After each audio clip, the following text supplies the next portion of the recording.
네, 안녕하십니까. 좋은 기업 속의 전문 채널 빨강 더블 체크맨입니다. 전날에 시장이 좀 급락이 나왔습니다. 그래서 기존에 좋은 종목을 많이 소개를 해드렸었는데 그 종목들이 뭐 상당히 좀 수익이 많이 난 종목들이 좀 많이 있는 것 같아요. 그래서 현재 시점에서는 일부 좀 수익금을 좀 챙기자 이런 식으로 좀 말씀을 드리고요. 뭐 기존에 말씀드렸던 좋은 종목들 같은 경우에는 뭐 가격 조정 후에 다시 재차 좀 상승할 수 있다. 이렇게 좀 말씀을 좀 결론지어서 드리겠습니다. 그래서 오늘 같은 경우에는 뭐 전일에 코스피 지수가 3,000포인트가 붕괴가 되면서 시장이 다시 하락하는 것이 아닌가 이런 부분에 대해서 이 코덱스 200과 코덱스 인버스를 통해서 시장 돋보기를 한번 해보도록 하겠습니다. 더불어서 뭐 결론은 시장이 재차 반등할 수 있다라는 취지에서 좀 말씀을 드릴 건데요. LG전자를 조정시마다 매수하자 이런 관점에서 설명을 한번 드려볼 수 있도록 하겠습니다. 자, 국내 증시 같은 경우에는 뭐 경기 회복 불확실 속에서 중국의 유동성 축소 우려 이런 부분이 반영이 된 거죠. 예, 반영이 됨에 따라서 시장이 급락 마감을 했고요. FMC와 파월 의장의 발언 이후에 경기 회복의 불확실성이 지속이 되는 거죠. 예, 지속되는 가운데 이러한 중국 유동성 축소 이런 부분에 의해서 중국의 15금리의 상승이 눈에 띄었다 이렇게 말씀드리겠습니다. 이로 인해서 아시아 주요 증시 하락과 동조되는 현상이 나왔고 미국의 옵션 만기를 앞둔 경계감 역시 좀 부정적이라고 말씀드릴 수 있을 것 같아요. 그래서 지금 최근에 좀 더 시장에서 관심을 기울여야 되는 부분은 원달러 환율의 변화입니다. 이 원달러 환율의 변화로 인해서 이 글로벌 주요 증시들의 변동성 확대 속에서 단기 상승에 대한 차익 실현 추례가 되고 있다 이렇게 말씀드리겠습니다. 네, 그래서 상당히 좀 이 원달러 환율에 대한 흐름에 대해서 좀 주목을 해볼 필요가 있다라고 좀 말씀을 좀 드리겠습니다. 그래서 제가 한번 볼게요. 자, 코스피의 흐름을 원달러 환율과 어떤 모습을 보여주는가를 제가 한번 체크를 해 보았습니다. 자, 2020년 3월 19일에 코스피는 코로나19로 인해서 저점을 찍었습니다. 1439포인트입니다. 그때 2020년 3월 19일에 환율은 고점을 찍었죠. 네. 여기 얼마냐면은 1285원이에요. 예, 그런 가운데에서 환율이 꾸준히 이렇게 강세로 진행이 되었습니다. 강세로 진행이 되었고 다시 재차 오르기 시작했습니다.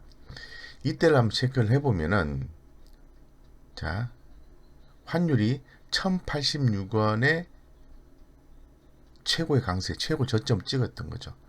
그때 시점이 이때부터입니다.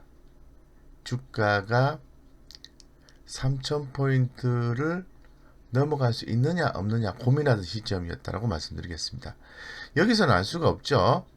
예, 그런데 이쯤에서 환율이 1100원대, 1110원대 이상 올라오면서 시장에서 원달러 환율에 추이 변화가 있다라고 생각을 한 거죠. 그래서 내용들을 좀 살펴보니까 시장의 내용들을 살펴보니까 변화가 있다 이렇게 판단하게 됐던 겁니다. 그래서 시장은 반응하기 시작했다. 결론적으로 말씀드리면 드리고 싶은 건 뭐냐 하면은 단기적인 조정은 있다라고 좀 말씀을 드릴 수 있을 것 같아요.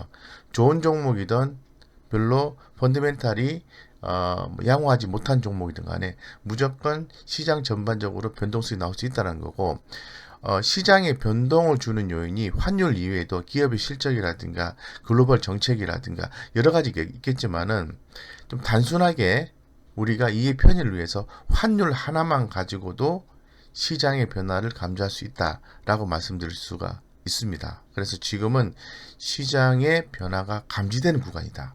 이렇게 좀 말씀드리겠습니다. 그래서 좀 심각하게 좀 받아들일 필요성이 있습니다. 그래서 최근에 시장의 변화들을 좀 더 살펴보았습니다. 이 글로벌 헤지펀드의 주식 비중 감소가 나오고 있습니다. 이 글로벌 헤지펀드들의 최근 이 빠른 속도로 주식 비중을 줄이고 있는 것으로 분석이 되고 있고요. 지난 화요일 투기적 거래로 미국 증시의 변화가 확대가 됐죠. 투기적 거래. 예, 게임스탑인가요? 이런 그 공매도와 관련된 투기적 거래들이 있었죠. 예, 그래서 글로벌 헤지 펀드들이 올해 들어서 한국뿐만 아니라 대부분 글로벌 증시에 매물을 내놓고 있는 그런 상황입니다.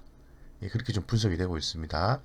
코스피 지수 경우 3,000포인트 안팎에서 기간 조정이 예상이 되고 있는 그런 상황이고, 아직 경기 및 수출 모멘텀이 살아있다. 이 부분이 중요합니다. 아직 경기 및 수출 모멘텀이 살아있어서 미국의 대규모 부양 정책이 진전될 경우 상승 반전의 기회가 있다. 이 부분은 현재로서는 대단히 중요한 포인트 같습니다. 따라서 단기 조정 가능성이 있어서 리스크 관리를 병행하면서 미국 부양책 의회 통과 여부를 지켜봐야 한다. 이렇게 결론 지어서 말씀드리겠습니다. 그러니까 지금 시장 조정은 나오기 시작했다. 그리고 매물 출회가 나오기 시작했다. 그런데 아직은 경기 및 수출 모멘텀이 살아있고 미국의 대규모 부양책이 진전될 경우에 상승 반전을 할 수 있다고 말씀을 드리겠습니다. 네, 이렇게 한번 정리를 해보고요.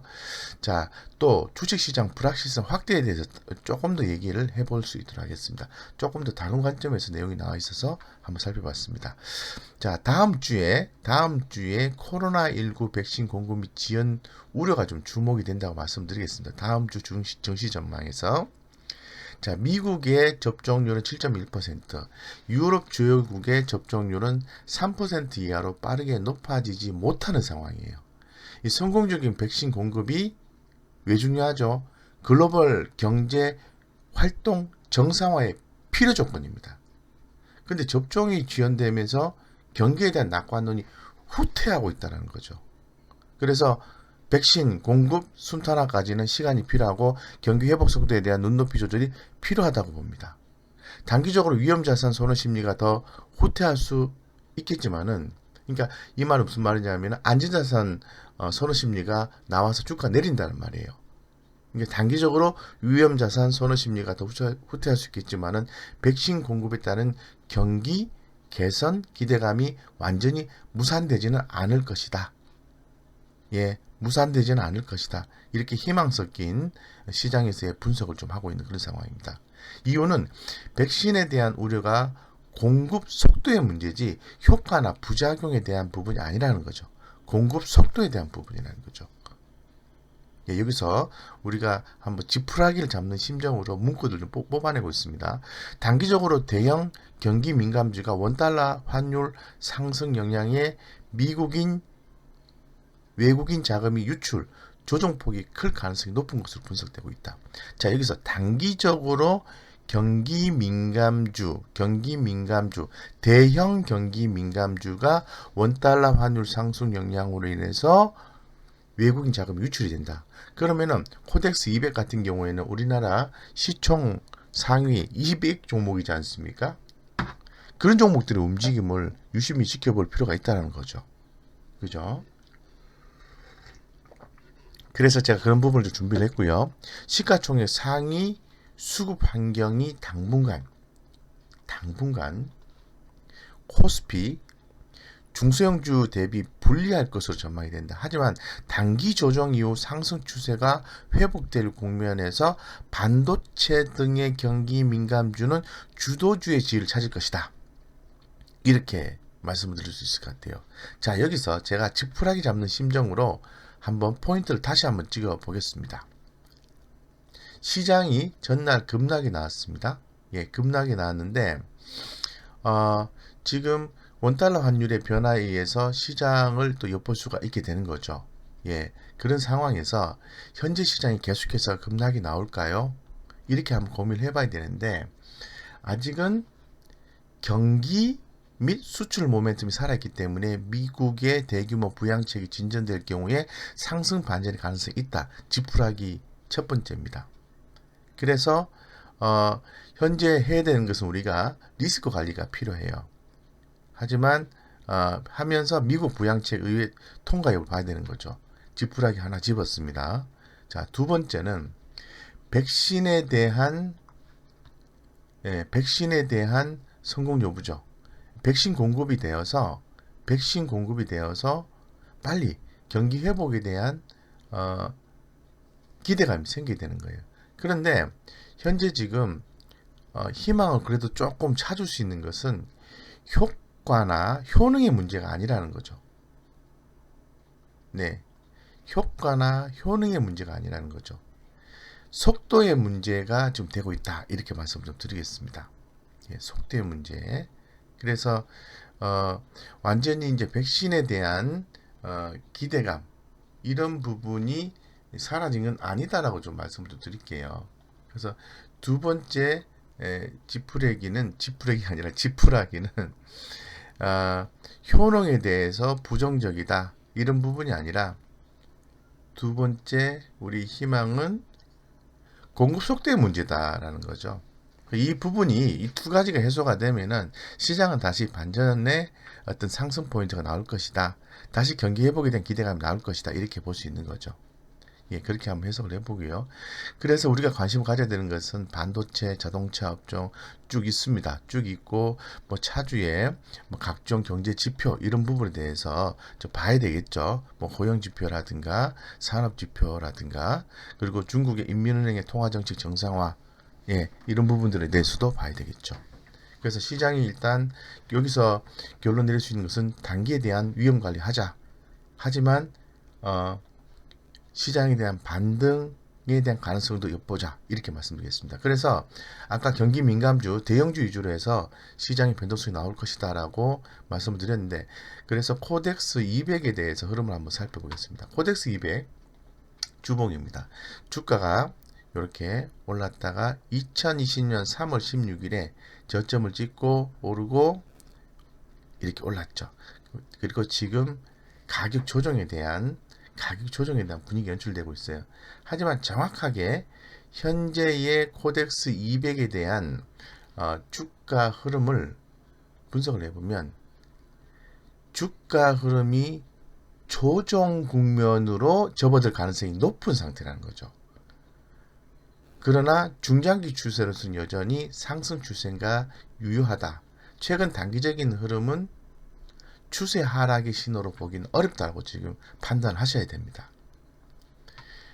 급락이 나왔지만 중장기적으로 봤을 때는 상승 트렌드가 살아있고 아직은 하락 신호로 보기 어렵다는 거죠. 기술적으로 봤을 때. 그래서 하지만 조정 국면으로 접어들 가능성은 아주 높은 상태라고 볼 수 있어요. 이게 바로 코덱스 200이 코스피 시장을 대변한다고 보시면 되겠습니다. 그래서 이렇게 차트적 흐름을 해석을 해봤는데, 이 코덱스 200에 대한 수급적 현상을 봤더니 최근에 한 달간 기관들은 매수를 해줬어요. 외국인은 지난 일주일간 순매수를 해줬어요. 누적 개념으로 봤을 때, 네, 이렇게 되는 거죠. 이렇게 되는 거죠. 그래서 결론적으로 무슨 얘기냐면은, 지난 한 달간과 지난 일주일간 이 코덱스 200에 대해서 외국인 기관 다 양방 다 매도를 했다라는 거예요. 수급이 좋지 않다라는 걸 말씀을 드리고 싶은 겁니다. 그래서 차트는 좀 간당간당하다. 아직은 상승 트렌드가 유지되고 있지만 조정 국면에 들어갈 가능성이 있다고 말씀드리죠. 그래서 외국인은 최근 5일간의 소폭의 순매수세를 보이고 있는 반면에 한 달간의 매도세가 이어지고 있고, 향후 외국인들의 수급의 순매수 반전이 중요하다, 지켜볼 필요가 있다고 말씀드리고, 기관은 일주일간 강한 매도세를 보이고 있다. 최근 4주간 소폭 순매수 중인 상태이므로 향후 기관 수급의 이탈 여부가 중요하다는 거죠. 결론적으로 기관이 이탈하고 외국인 수급이 반전이 안 나오면 시장 조정받게 되는 거죠. 그래서 이 코덱스 200을 통해서 시장을 돋보기를 해보니까, 지금은 중장기적으로 봤을 때는 상승 트렌드가 유지가 되고 있지만 현재 분위기상과 여러 가지 측면을 고려했을 때 조정 국면으로 들어갈 가능성이 높다까지만 해석을 할 수 있는 거예요. 아직 속단하는 것은 안 된다, 이렇게 말씀드리겠습니다. 자, 그 다음에 그럼 반대로 코덱스 인버스를 가지고 한번 시장 돋보기를 해보겠습니다. 자, 지속적으로 빠졌습니다. 2020년 3월 16일부터 계속해서 빠졌습니다. 많은 인버스 지지론자들이 계속 인버스 사야 된다고 생각을 한 이후에도 계속해서 빠졌습니다. 이제는 패닉입니다. 자, 이제 주식이 이제 급락이 나오니까 인버스를 추가하시는 분들이 이제는 희망을 보기 시작했습니다. 과연 그럴까요?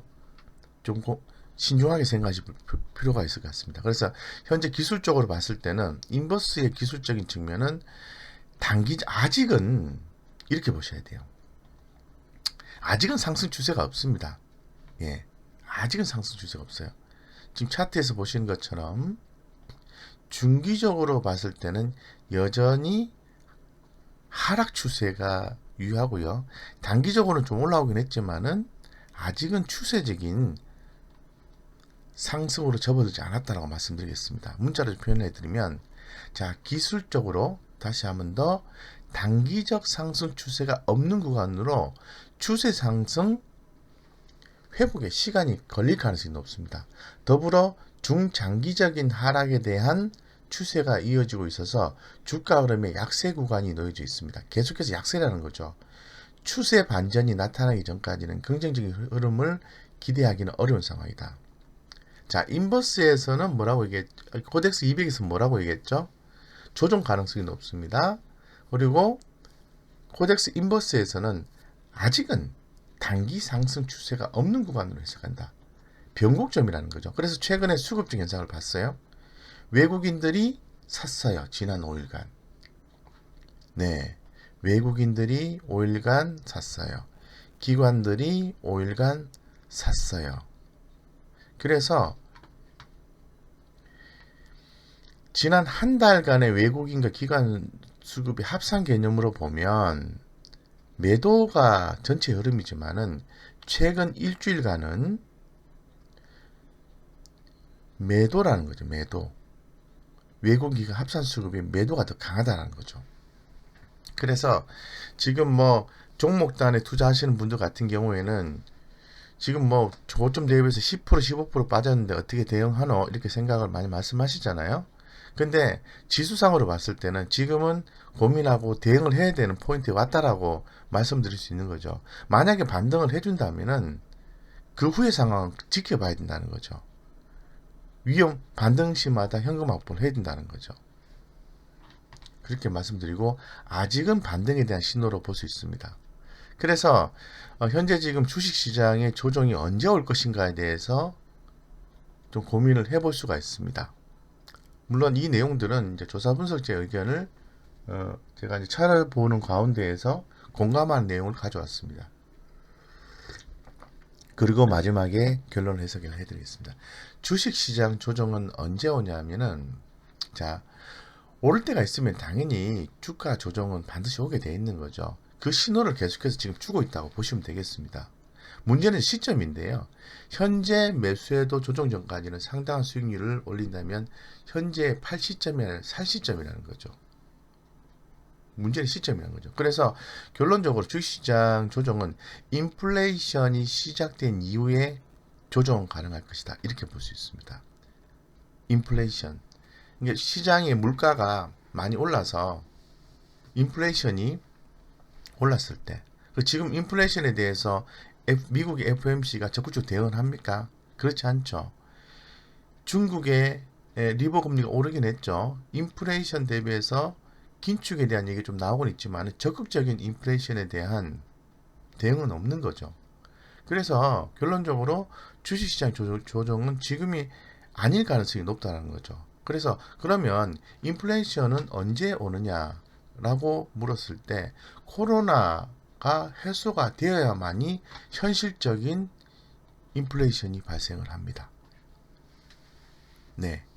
그래서 인구 대비 백신 접종 비율이 30%가 넘는 이스라엘 같은 경우에도 아직까지 백신 효과가 나타나고 있지 않고 코로나 민감 인플레이션 수요는 집단 면역이 가능한 하반기 이후에나 회복될 전망이다. 그래서 하반기 이후에 코로나 백신에 대한 효과가 나타나고 그 이후에 인플레이션이 발생을 해서 상승을 해서 억제를 해야 되는 구간에 조정이 나올 가능성이 높다라고 해석을 하고 있는 거죠. 두 번째는 지금 기업들의 실적이 좋아요. 좋은데 급락이 나올까요? 급락이? 그렇지 않다라는 거죠. 지난해 하반기부터 글로벌 증시 중에서 코스피 실적 전망이 가장 빠르게 개선되고 있다는 것도 아실 겁니다. 이 실적 전망이 한국 수출과 동행하는데요. 이 한국 수출은 전년도 높은 기조 효과 영향으로 최소한 상반기까지는 올해 상반기 6월달까지는 개선이 될 전망이라는 거죠. 결론적으로 상반기는 코스피 실적 개선이 모멘텀에 작용을 하고요. 더불어 인플레이션 우려 또한 낮기 때문에 상반기 중 주식시장 조정 가능성은 낮다라는 거예요. 예, 지금은 이 센티멘털 심리적으로 굉장히 약한 구간이고, 예, 개인 투자자들의 엄청난 유동성으로 시장을 받쳐주고 있는데 그 부분이 흔들리는 거죠. 왜? 아니 증권사에서 돈 안 빌려주고 은행에서 돈 안 빌려주고 옥죄고 이러니까 이제 신용이라는 부분이 급락이 나옴으로 인해서 기계적으로 반대 매매가 나오는 거예요. 그래서 시장은 급락 패턴이 나오게 된 거죠. 최근에 반대 매매 현상도 좀 나와주고 있습니다.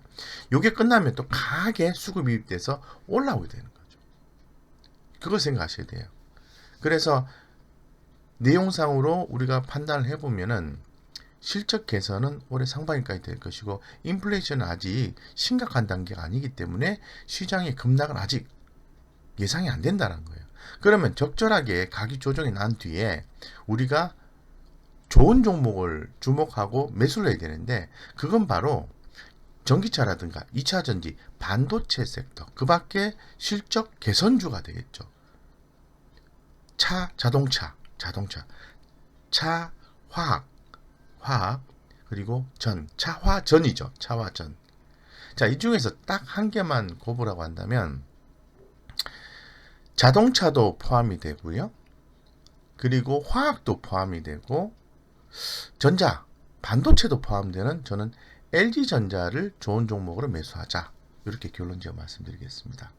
여러분들 뭐 잘 아시겠지만은 LG전자 아주 좋은 기업이지 않습니까? 네, 그래서 지금 전반적으로 지금 그 LG전자에 대해서 내용을 좀 정리한 내용을 제가 좀 이렇게 좋은 내용이 있어서 좀 가져와 봤는데요. 이 편을 위해서. 자, LG전자는 쉽게 생각하시면 될 것 같습니다. 최근에 시장에서 관심도가 삼성보다는 LG전자가 훨씬 더 높다고 합니다. 그 이유는 뭐냐 하면 신뢰감이 더 간다라는 거죠. 그래서 LG전자가 지금 진행이 됐던 부분은 뭐냐 하면 안 좋은 거는 버리고 좋은 거를 집중하겠다는 거예요. MC 사업부, 스마트폰 사업부는 지금 사업 구조 조정을 하겠다는 거잖아요. 그래서 어떤 새로운 시장의 변화의 방향성과 이런 부분을 일치하고 더 늦지 않는 의사결정으로 판단하겠다는 거예요. 그래서 MC 사업의 구조조정이 진행되면 중저가 라인의 포기라든가 해외 생산 법인의 매각 등을 진행한다면 MC 사업의 영업 적자는 큰 폭으로 감소 전망. 그러니까 안 좋은 거를 없애버리면은 영업 적자가 감소된다는 거예요. 이 감소는 VS 전장 사업의 성장 매출로 이어진다는 거죠. 전장 사업의 성장 매출로 이어지고 이러한 스마트폰 사업부의 적자를 상쇄할 수 있다는 거죠. 그리고 최근에 LG전자가 로봇에 대한 얘기를 했지 않습니까? 로봇, 전장 및 로봇, 특히 AI를 추구한 R&D 분야에서 LG전자만의 새로운 아이덴티티, AI 기반으로 한 솔루션 업체로 성장하게 되는 거죠. 이런 또 로봇 산업에 대한 얘기도 또 있어요. 그래서 지금 최근에 LG전자의 시장의 관심도가 상당히 좀 높아지고 있는 거죠. 그래서 MC 사업부 정리하고 전장 사업부. 자, 전장 사업부 하면은 무엇이 생각이 납니까? 마그나사가 생각이 나는 거죠. 그죠? 그래서 LG그룹의 신성장 전장 사업을 LG전자가 부품 중심으로 추진하고 있고 MC 사업부의 구조조정이 진행되면서 8,367억 원의 영업 적자가 축소되면서 2021년 이후 기존 사업의 경쟁력 확대 및 신성자 확보 등 R&D 지원, 추가적인 M&A 인수를 토대로 판단한다. 이건 제가 말씀드렸고요. 2020년 캐나다 마그나사와 전략적인 제휴, 구동 모터 중심 신설 법인 JV 예, 합작 법인을 설립을 했죠. 그 다음에 2018년도 인수한 JKW를 통해 글로벌 자동차 고객 확보로 전장 부품 사업의 경쟁력이 높은 것으로 추정하고 있습니다. 전장 사업 경쟁력 확대, MC 사업부의 구조 조정 추진이 LG전자의 기업 가치 확대로 연결이 된다는 거죠. 네, 그래서 2020년 연간 영업이익이 뭐 좀 약했던 MC 사업을 제외하고 또 글로벌 IT 기업 대비 저평가라는 측면을 고려했을 때는 LG전자는 지금 가격 조정이 나온 구간에서는 기회라는 거죠. 기회. 네, 가격 조정이 나오죠. 보겠습니다. 기회라고 보셔야 돼요. 네. 네. 그래서 얼마까지 가격 조정이 나올지는 잘 모르겠습니다만은 제가 볼 때는 지금 가격이 유지가 안 된다고 하면은 14만 원 일단 기준을 잡고요. 14만 원 기준 잡고 면밀한 가격을 다시 한번 외국인 평균 매수가 개념으로 해서 살펴보겠습니다. 자, 현재로서는 LG전자의 체크 포인트는 지금 15만 3천 원이잖아요. 지금 15만 6천 원 밑으로, 즉 외국인은 20일 평균가 밑으로 깨졌어요. 예, 15만 6천 원. 크게 보겠습니다. 15만 6천 원 밑으로 주가 깨졌기 때문에 하방의 흐름이 나오기 시작했다는 거죠. 그러면 일단은 좀 더 지켜보시다가 14만원대 포인트를 한번 노려보시고요. 그 다음에 13만원 전후 정도 이렇게 노려보시고 세 번째 매수는 이렇게 추세 반전이 나올 때 매수를 하시라는 거죠. 자, 기존에 갖고 계신 분들은 어떻게 하셔야 되냐면 비중을 좀 축소하십시오. 축소하십시오라기보다는 축소하는 게 바람직하다 말씀드리겠습니다. 하지만 100% 매도하는 건 아니다라고 말씀드릴게요. 그래서 한 2분의 절반 정도는 최소한 매도를 해서 그 다음에 하단에서 다시 이 매입을 해주는 비중을 늘리는 그런 유기적이고 유연한 전략이 필요하다는 거죠. 지금은 종목 관점이 아니고요. 시장 관점이기 때문에 그렇습니다. 시장 전반 좋지 않으면 아무리 좋은 종목도 계속 빠진다라는 거죠. 계속 빠진다라는 거죠. 그렇기 때문에 지금은 절반 정도 비중을 축소하고 뭐 기존에 이익이 났다면 이익 실현하시고 나머지 그 절반은 다른 거 사지 마시고 그대로 들고 있다가 LG전자를 하방에서 재차 비중을 확대하는 전략을 취한다면은 추후에도 좋은 성과를 볼 수 있다. 이렇게 말씀드리겠습니다. 이상 전반적으로 이 코덱스 200과 코덱스 인버스 개념으로 보았을 때 코스피 3000포인트의 붕괴를 한번 해석을 해봤고요. 아직은 끝난 게 아니다라고 말씀드리고 시장의 조정이 나올 때 LG전자를 매수를 해주는데 현재 갖고 계신 분들은 비중 축소 후 다시 재매수 포인트를 노린다라는 걸로 좋은 기업 LG전자를 소개를 해드렸습니다. 여러분들의 성공 투자를 기원드리겠습니다. 감사합니다.